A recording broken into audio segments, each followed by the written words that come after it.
Well, we're still learning details, but the Israeli army says they struck a control and command center in Khan Yunis, a part of that southern city that goes into the humanitarian zone, Al-Mawasi.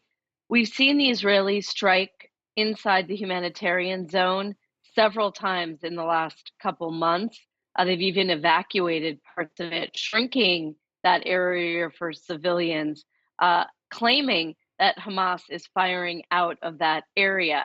Now, it appears that some of those claims are substantiated by the fact that the Israelis have found hostages hidden in areas that were previously parts of the humanitarian zone. So, despite Hamas's denials, it's clear they are operating there. And that's what the Israeli army says happened in the early hours of the morning when they struck this center. They say they were going after significant Hamas terrorists. Now, we're going to have to wait and see whether the Israeli army names some of the high level Hamas leaders that are still alive under Yahya Sinwar, the head of Hamas. But it turns out that, like other strikes, this is because it's turned into a very deadly strike for civilians.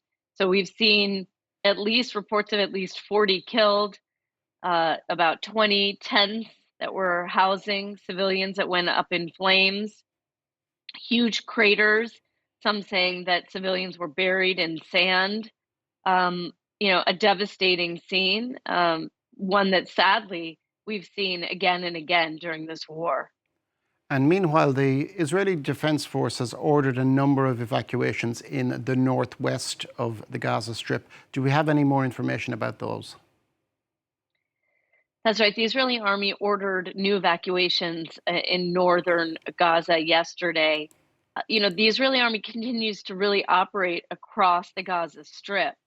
At times the focus is turning to the northern frontier, the fighting between Israel and Hezbollah, right? Yesterday there was a drone that hit a residential building. So sometimes our focus moves away from Gaza, but there is still a lot of combat there.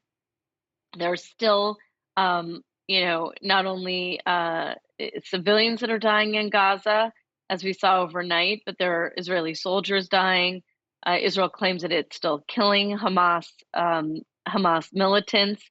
We see that every area where the Israeli army leaves for a period of time, Hamas quickly comes back and fills the vacuum. There is going to be an insurgency in the Gaza Strip for a long time.